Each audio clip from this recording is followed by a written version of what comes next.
videonya saya lanjutkan lagi ya. Ini selanjutnya ada modifikasi lagi. Tadi adalah konstanta dan koefisien pengalih sinus, sekarang koefisien dari x nya yang diubah ini ya. Jadi tadi sin x nya masih tetap koefisiennya 1, sekarang jadi 4. Apa yang terjadi? Kita akan cek ya di simulasi ini. Nah, ini nilai c nya awalnya 1. Kalau seandainya saya geser kurang dari 1, apa yang terjadi ya sebelum kita geser ke 4? Ternyata kalau dia nilainya kurang dari 1, ini justru grafiknya semakin lebar, bahkan kalau 0 dia jadi garis lurus. Ketika muncul angka negatif 0,1 itu ya, kalau saya lihat nanti ini justru ya semakin apa ya, seperti ditarik ke samping ya, renggang ya. Nah, ketika dia lebih dari 1, ini negatif 1,6 ya, kurang dari negatif 1 maksud saya. Ini justru grafiknya semakin rapat ya, ternyata rapat grafiknya. Ini juga seperti itu, ternyata merapat ya. Nah, kalau dia jadi 4x, nah ini yang terjadi kalau 4x. Kalau kita lihat ketinggian grafiknya tetap sama seperti sebelumnya, tetapi ini ketika dia diperbesar lebih dari 1, ini semakin rapat. Sebaliknya ketika tadi kalian sudah cek ini ya, ini kalau dia kurang dari 1 renggang dia 0,5 0,4 segini. Nah, ini 0,5 segini sangat renggang. Perhatikan bahwa ini 360 sudah dapat satu bukit satu lembah, tapi ketika 0,5 ini 0,5 jauh ya. Untuk mencari satu bukit dan satu lembahnya harus sampai 720 baru dapat satu bukit satu lembah. Nah, artinya apa? Ini berpengaruh pada kerapatan dan kerenggangan. Kalau kita lihat ini satu bukitnya sampai di sini, satu lembahnya sampai di sini. Kalau digabung ini satu periodenya ini di sini. Ini di tengah-tengah ya, antara 60 dan 120. Berarti 60 dan 120 itu tengah-tengahnya adalah 90 derajat. Oke, ini saya print screen saja. Ini akan saya print screen, kita taruh di sini dulu. Oke, setelah print screen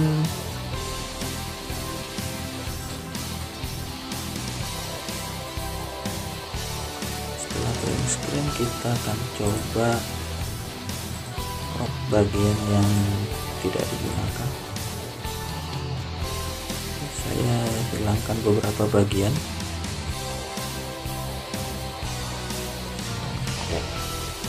Nah, ini dia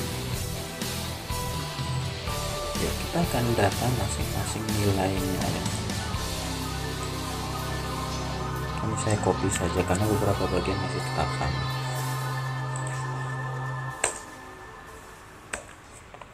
Nah, kita lihat ya, maksimumnya 0 tetap ya, minimumnya negatif 4 tetap, nilai tengahnya masih tetap juga, amplitudo pun masih sama, yang berubah adalah periode. Kalau sebelumnya ini grafik awalnya ini sampai 360 derajat sudah dapat satu, ini ya, sampai 360 derajat, ini satu bukit satu lembah nih. Ketika dia digeser jadi 4, slidernya nilai C nya ternyata jadi rapat. Ternyata ini di tengah-tengah dari 90 dan 120. Berarti periodenya itu menjadi 90 derajat. Ini yang terjadi. Berarti nilai C tidak mempengaruhi maksimum minimum. Yang mempengaruhi maksimum minimum itu apa? Ternyata adalah ya nilai B dan nilai A. Tapi kalau A itu sifatnya nambah, B ini yang sifatnya mengalihkan ya, pengalihnya itu ada di B. Nah, nanti kita akan simpulkan apa benar seperti ini atau dia juga punya pengaruh. Apa kita punya pengaruh? Kita lihat saja ya. Yang jelas grafiknya pasti kalau dibandingkan dengan grafik dia sama dengan sini, pasti bergeser 2 satuan ke bawah, lebih tinggi 2 kali. Dan ya kalau kita lihat grafiknya sangat rapat ini ya, lebih rapat 4 kali ya, jadi dia semakin rapat, itu yang terjadi ya. Ini kalau di fisika ini persamaan gelombang ini. Oke, ini yang terjadi pada modifikasi nilai C. Nah, sekarang kita akan analisis yang terakhir, apa yang terjadi kalau D-nya juga ikut diubah ya. Ini sengaja saya ubah dikit-dikit ya supaya mudah untuk dipahami. Oke, kita akan copy ini dulu, nanti kita akan ubah.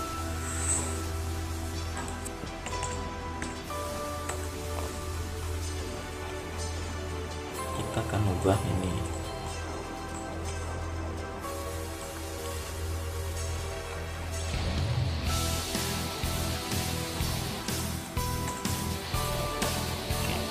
Nah, kita akan analisis. Ini adalah nilai terakhir, nilai D-nya yang berubah. Apa yang terjadi? Apakah benar nilai maksimum minimumnya yang dipengaruhi oleh A dan B? C dan D tidak ada pengaruhnya. Kita lihat. Di sini nilai D-nya negatif 60. Saya akan geser nilai D. Oh, di situ positif ya. Berarti kalau mau negatif di sini. Ya, ternyata kalau kita geser nilai D, grafiknya bergeraknya ke samping ya. Samping. Ya, kalau dia positif, grafiknya bergeraknya ke kiri ya, itu ke kiri. Kalau positif itu ke kiri. Kalau dia negatif, pergeserannya justru ke arah kanan ya. Ini grafiknya. Saya akan print screen dulu. Ternyata tetap saja ya, maksimum minimumnya tidak berpengaruh. Ternyata nilai C dan D tidak ada pengaruhnya dengan maksimum minimum. Oke, nanti kita akan buat kesimpulannya. Apa saja yang mempengaruhi nilai maksimum minimum pada grafik fungsi trigonometri? Oke, ini seperti biasa ya, di crop dulu supaya lebih sedikit yang kita lihat ya, tidak terlalu banyak. Oke, kita ambil nilai-nilai ini, kita analisis apa yang terjadi.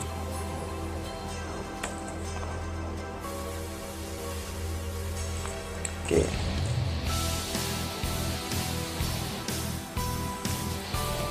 ternyata nilai maksimumnya tetap 0 ya, minimumnya tetap, nilai tengah tetap, amplitudenya tetap, periodenya tetap, tapi ada pergeseran.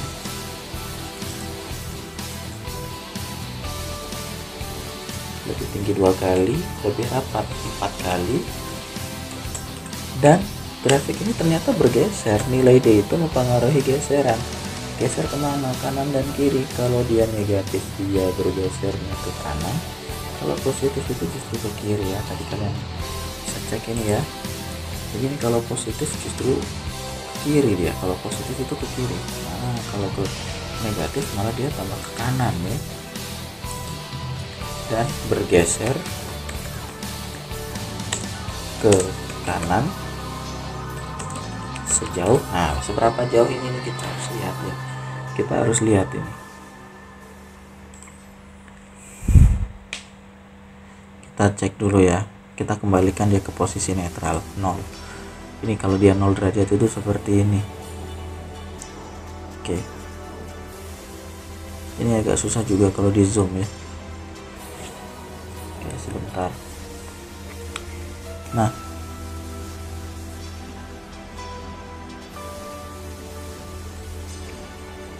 kalau saya geser ke sini, ternyata dia tidak bergeser 60 derajat juga ya. Ternyata di sini yang tadinya waktu dia 0 derajat, waktu di situ 0 derajat itu, nah di sini nih seharusnya ini adalah tengah-tengah dari, ini bukan tengah-tengah ya, maaf ya, ini bukan tengah-tengah, ini adalah seperempat bagian. Ya, ini seperempat bagian dari 60 derajat. Apa tengah-tengah itu?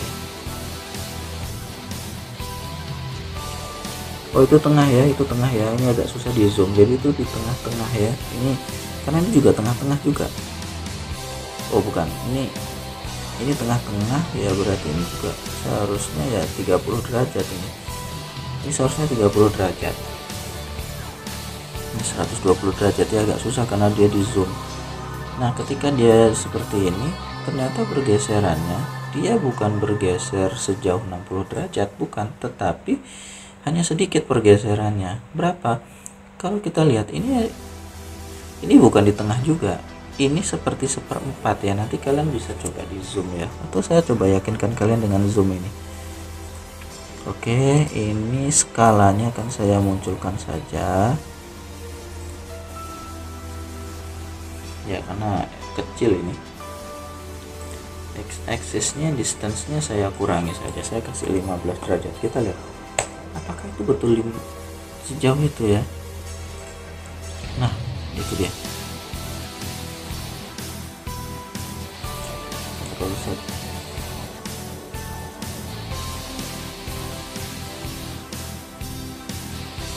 ya, kita atur ulang dulu ya, karena ini perlu zoom in nih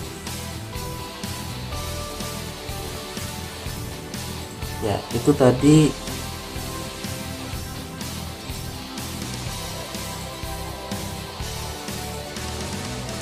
X aksesnya saya ganti ya, diskonnya pakai 15 derajat. Oke, ini tidak sampai di tengah, berarti ini harusnya ini sekitar 15 derajat. Ini bergesernya 15 derajat, berarti ingat dia tidak bergeser sejauh 60 derajat, dia bergeser hanya sejauh 15 derajat. Berarti 15 derajat itu berapa ya? 15 derajat kalau kalian lihat tadi ini kan 60 ya, ini 60 bagi 4 ya, 15 derajat, berarti sejauh 15 derajat ya.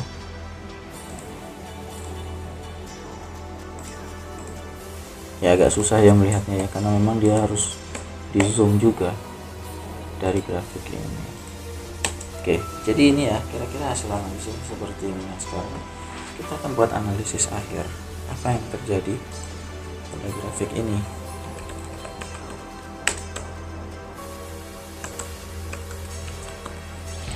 Analisis akhirnya seperti apa?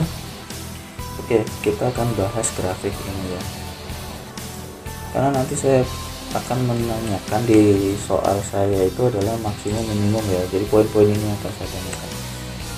Kalau kita punya grafik seperti ini, kalau kita mau cari maksimum dan minimum itu pasti tercapai di ujung-ujung sini ya. Ternyata hanya nilai A dan B saja yang ada pengaruhnya, nilai C dan D bukan mempengaruhi maksimum minimum.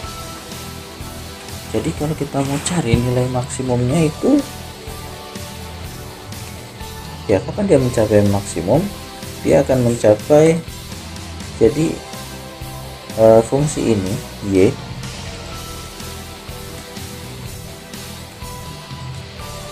ya akan mencapai maksimum atau minimum jika kapan dia mencapai maksimum minimum. Kalau kalian lihat di grafik tadi ya, pasti dia ada di ujungnya, ujung atas atau ujung bawah.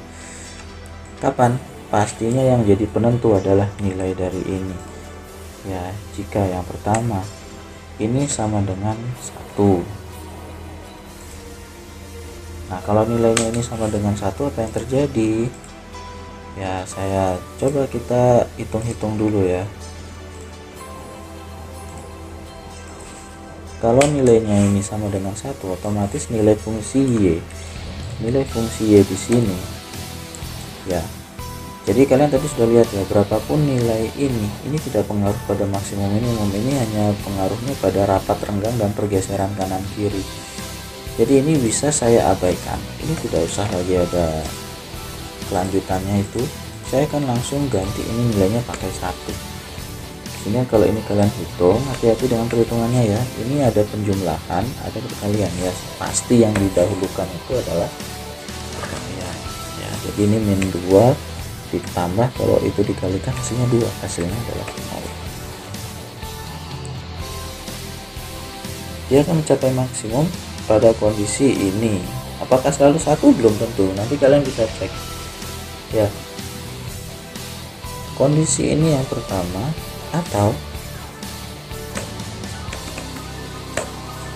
ya selain di ujung atas kan bisa jadi di ujung bawah juga, sehingga nanti ini bukan tidak mungkin kalau dia akan mencapai maksimum ketika nilainya negatif 1 ya. Bisa jadi kalian akan ketemu kasus yang seperti itu ya. Kita coba saja Oke, ini saya kasih jarak ya supaya terlihat lebih jauh. Oke, kita akan coba hitung. Nah, kalau dia negatif 1 apa yang terjadi ya? Berarti di sini 2 ditambah negatif 2.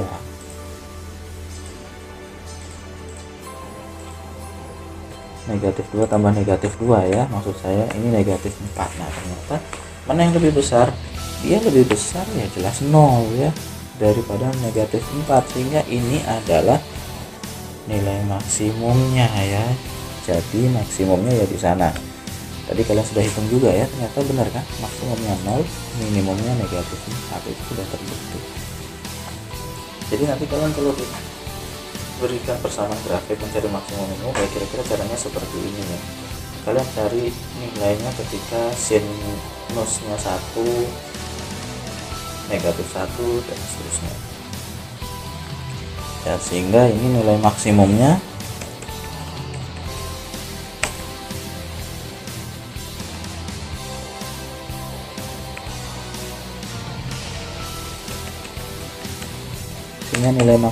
ya jelas 0,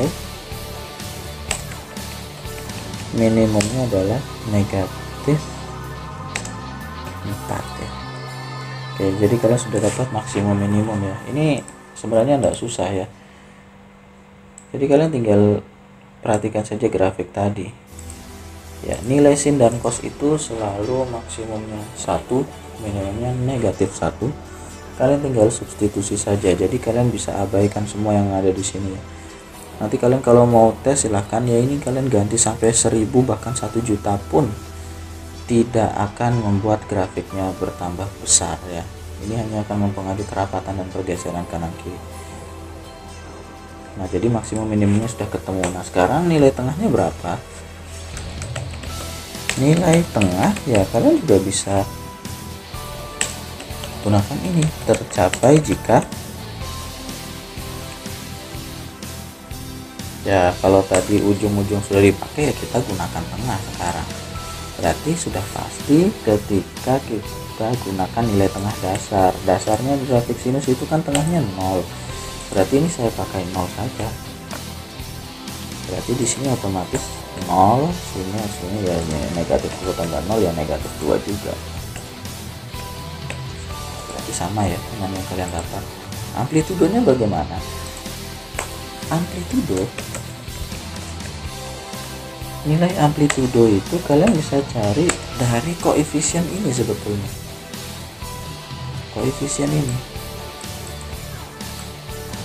Di sini koefisiennya 2, berarti nilai amplitudonya ya sama dengan 2, atau ini ada cara lain.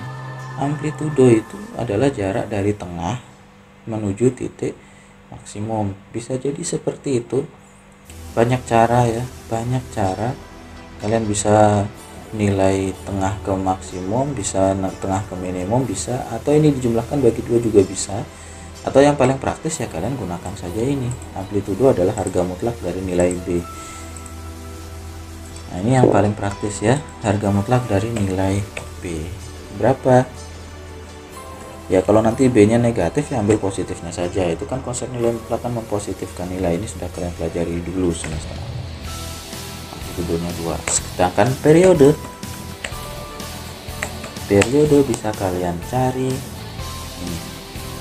Jadi ini rapat renggangnya tergantung nilai C nya ya. Berarti periode itu pada dasarnya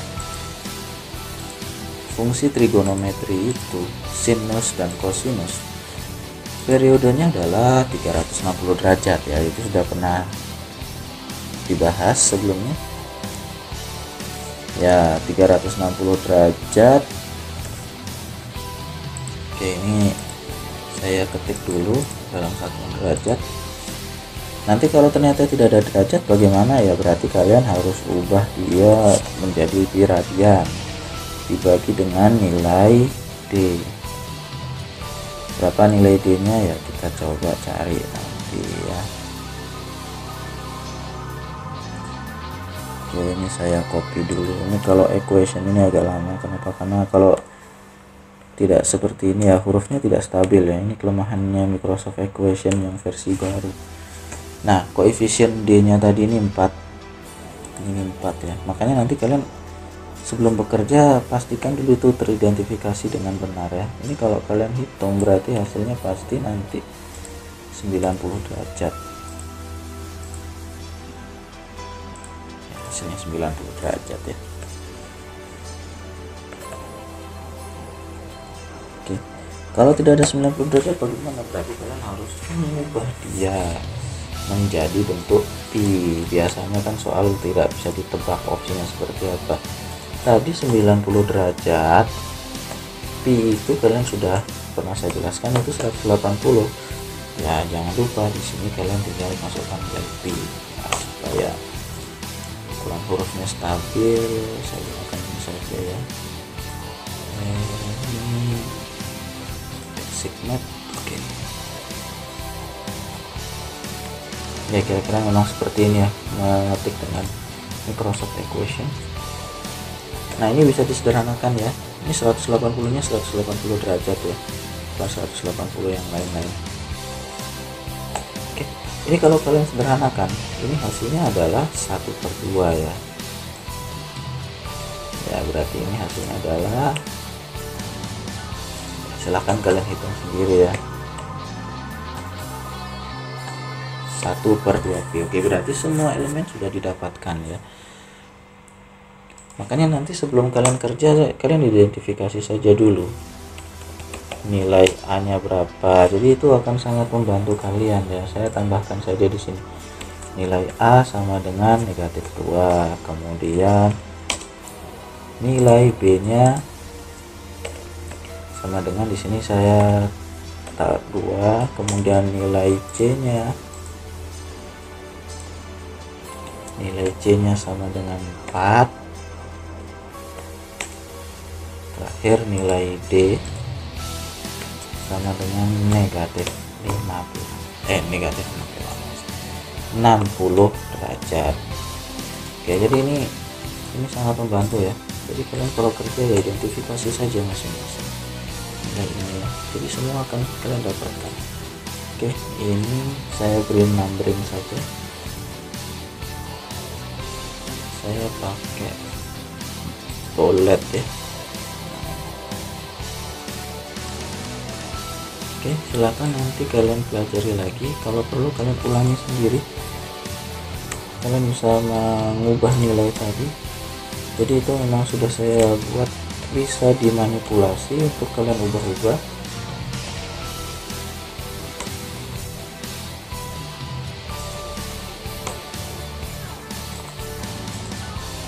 Oke, ini nanti kalian juga bisa pelajari ya.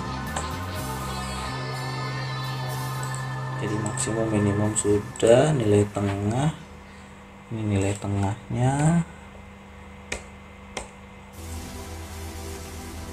Sebenarnya nilai kosinus pun hampir sama, mirip juga. Nilai kosinus, karena fungsi sinus dan kosinus itu mirip.